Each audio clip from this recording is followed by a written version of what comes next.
ಉತ್ತರ ಕರ್ನಾಟಕದ ಹೆಮ್ಮೆಯ ರೈತ ಧ್ವನಿ ಟಿವಿ ಚಾನೆಲ್, ಬೆವರಿಗೊಂದು ಭರವಸೆ. ಪ್ರಕೃತಿ ಮತ್ತು ಆಧ್ಯಾತ್ಮಿಕತೆಯ ಸಂಗಮದೊಂದಿಗೆ ಬ್ರಹ್ಮಕುಮಾರಿ ಸಂಸ್ಥೆಯ ವತಿಯಿಂದ ಆಯೋಜಿಸಲ್ಪಟ್ಟ ವಿಶೇಷ ಕೃಷಿ ಜಾಗೃತಿ ಕಾರ್ಯಕ್ರಮ ಬ್ಯಾಡಗೆಯ ಬ್ರಹ್ಮಕುಮಾರಿ ಈಶ್ವರಿ ವಿಶ್ವವಿದ್ಯಾಲಯದಲ್ಲಿ ಜರುಗಿತು.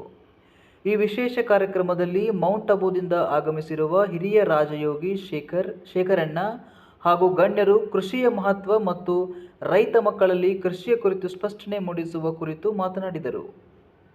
ಈ ಕಾರ್ಯಕ್ರಮದ ಅಧ್ಯಕ್ಷತೆ ಹಾಗೂ ಮುಖ್ಯ ಅತಿಥಿ ಸ್ಥಾನವನ್ನು ಬ್ಯಾಡಗೆಯ PSI ಭಾರತಿ ಮೇಡಮ್ ಅವರು ವಹಿಸಿ ಅವರು ಈ ಕಾರ್ಯಕ್ರಮಕ್ಕೆ ಮೆರಗನ್ನು ತಂದರು. ಎಲ್ಲರೂ ಒಮ್ಮತದಿಂದ ಉದ್ಘಾಟನೆಗೊಂಡ ಈ ಕಾರ್ಯಕ್ರಮದ ನಿರೂಪಣೆಯನ್ನು ಗುರುನಾಥ್ ಹೆಗಡೆ ಅವರು ಅಚ್ಚುಕಟ್ಟಾಗಿ ನಿರ್ವಹಿಸಿದರು.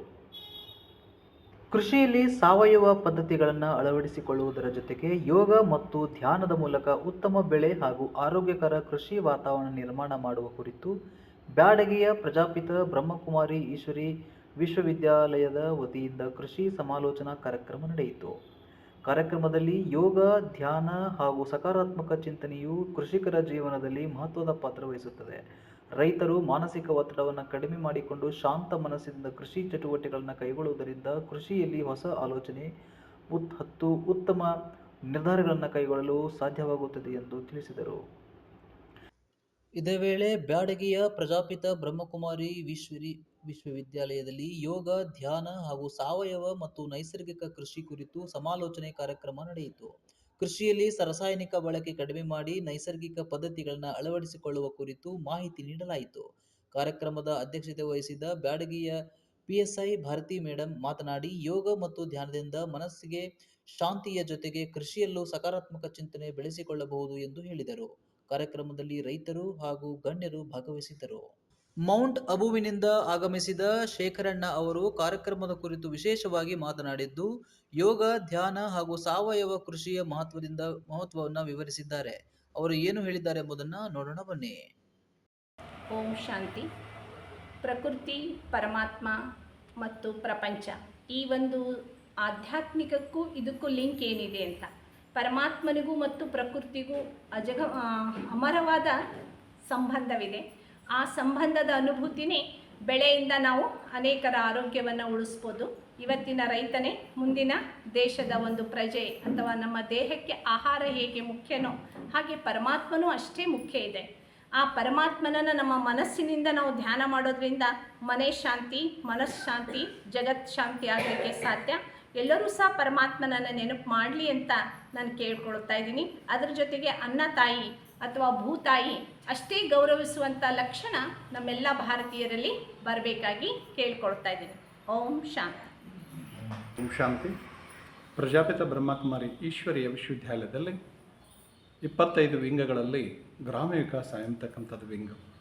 ಈ ವಿಭಾಗದಿಂದ ಮಾಡ್ತಕ್ಕಂಥ ಕರ್ತವ್ಯಗಳೇನೆಂದರೆ, ಮೊಟ್ಟ ಮೊದಲಿನಿಂದ ಭಾರತ ದೇಶದಲ್ಲಿ ಕೃಷಿ ಹಾಗೂ ಸಾವಯವ ಕೃಷಿ, ಪಾರಂಪರಿಕ ಕೃಷಿ, ಹಾಗೆ ಘನ ಸರ್ಕಾರದಲ್ಲಿ ಆತ್ಮ ಅಂತೇಳ್ಬೇಕೆಂದು ಏನು ವಿಂಗ್ ಮಾಡಿದ್ದಾರೆ. ಅದರ ಮೂಲಕ ಪ್ರಜಾಪಿತ ಬ್ರಹ್ಮಕುಮಾರಿ ಈಶ್ವರಿ ವಿಶ್ವವಿದ್ಯಾಲಯದಲ್ಲಿ ಶಾಶ್ವತ ಯೋಗಿ ಕೃಷಿ ಅಂತಕ್ಕಂಥದ್ದನ್ನು ನಾವು ಮಾಡ್ತಾಯಿದ್ದೀವಿ.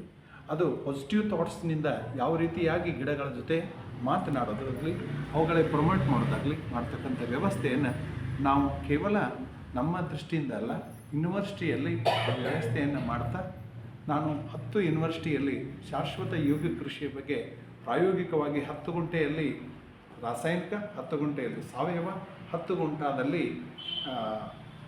ಶಾಶ್ವತ ಯೋಗ ಕೃಷಿಯನ್ನು ಪ್ರಾಯೋಗಿಕ ಮಾಡಿ ನಮಗೆ ಘನ ಸರ್ಕಾರ ಅನುಮತಿ ನೀಡೋದ್ರ ಮೂಲಕ 140 ದೇಶಗಳಲ್ಲಿ ಇದು ವಿಶೇಷವಾಗಿ ಸೇವೆಯನ್ನು ಮಾಡ್ತಾಯಿದೆ.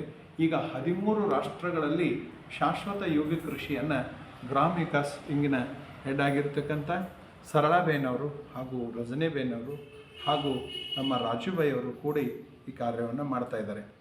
हमारा भारत देश में सरला बहन और राजू भाई और हलवा सदस्यों के लिए मिल करके राजयोग का अभ्यास जೊತೆ एक शाश्वत कृषि कर रहे हैं. ನಶಾಮುಕ್ತ ಭಾರತ ಅಭಿಯಾನದ ಕುರಿತು ಬ್ಯಾಡಗೆಯ ಪ್ರಜಾಪಿತ ಬ್ರಹ್ಮಕುಮಾರಿ ಈಶ್ವರಿ ವಿಶ್ವವಿದ್ಯಾಲಯದಲ್ಲಿ ಜಾಗೃತಿ ಕಾರ್ಯಕ್ರಮ ನಡೆಯಿತು.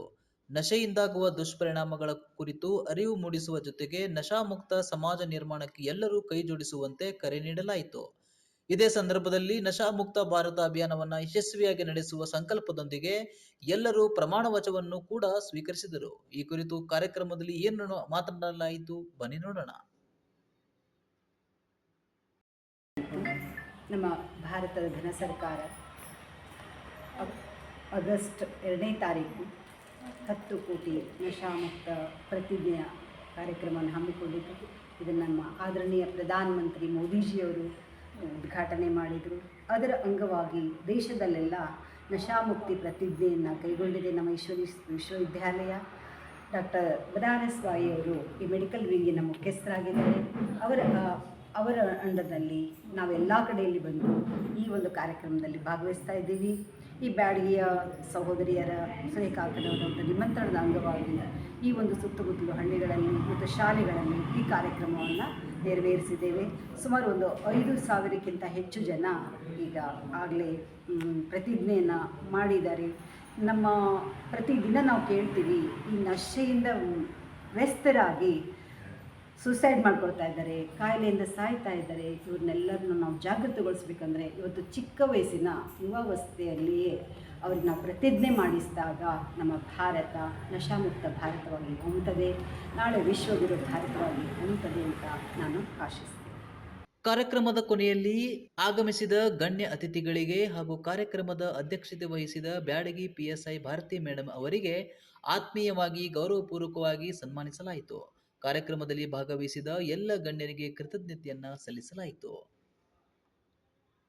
ಒಟ್ಟಾರೆ ಯೋಗ, ಧ್ಯಾನ, ಸಾವಯವ ಕೃಷಿ ಹಾಗೂ ಯೋಗದಿಂದ ಬೆಳೆ ಬೆಳೆಯುವುದು, ನಶಾಮುಕ್ತ ಭಾರತ ಅಭಿಯಾನದ ಮೂಲಕ ಆರೋಗ್ಯಕರ ಮತ್ತು ಸುಸ್ಥಿರ ಸಮಾಜ ನಿರ್ಮಾಣದ ಸಂದೇಶವನ್ನ ಸಾರಿದ ಈ ಕಾರ್ಯಕ್ರಮ ಯಶಸ್ವಿಯಾಗಿ ನೆರವೇರಿತು.